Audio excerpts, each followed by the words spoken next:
Welcome to Love Will Love, a place where emotions meet stories.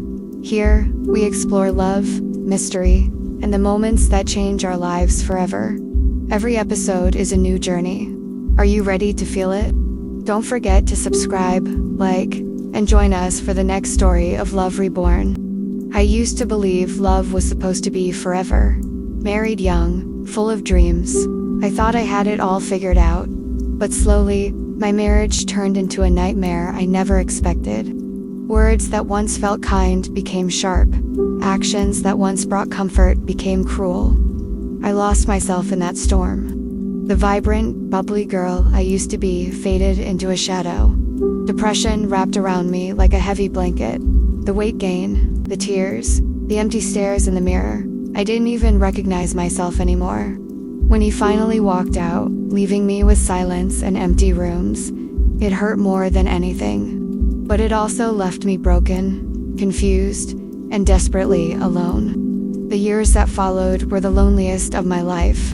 For long years, where nights stretched endlessly, and mornings felt like punishment. I cried myself to sleep more times than I could count, whispering the same simple wish, just someone to be beside me. I tried to move on, but each attempt only deepened the emptiness. There were first dates that fizzled into nothing. A few weeks with someone who disappeared without explanation. Even a fling that left me feeling worse. I told myself I was done. Love had become a cruel joke, and I wasn't laughing anymore. But sometimes life nudges you in ways you can't explain. One quiet evening, a voice inside me said, "Try again." So, reluctantly, I made a dating profile. I didn't expect much. Maybe a distraction, maybe a message or two. But within a week, I got one message that felt different. His name was Jack. From the very first words, it was easy, like we'd been talking for years. No awkward pauses, no empty small talk, just genuine, flowing conversation. I felt seen for the first time in years. Here's the funny part. Neither of us wanted a relationship. We laughed about it, joking that we'd just be cuddle buddies. Something simple, no pressure. But life doesn't listen to rules. Not long after, I had surgery. Still loopy from painkillers, I grabbed my phone and typed 3 words. "I love you." I panicked the next morning when I saw the text. But instead of running, Jack replied, "I love you too." Something shifted.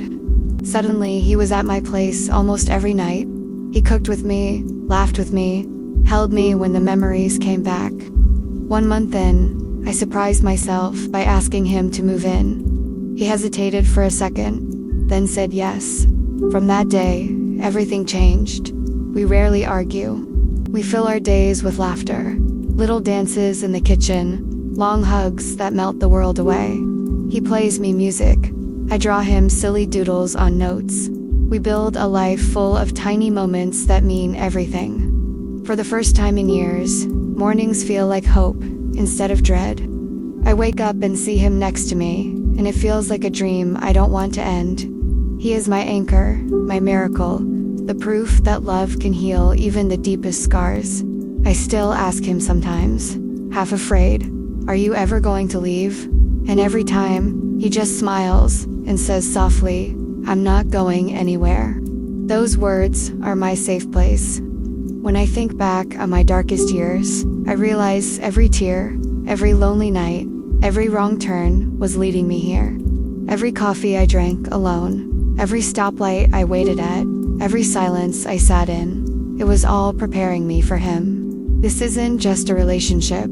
It's a second chance at life. A story of being broken and finding someone who didn't just put me back together. He made me whole again.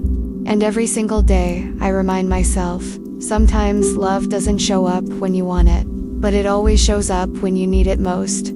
If this story touched you, don't forget to like, subscribe, and share your thoughts in the comments. Love has many faces. Which one will we discover next?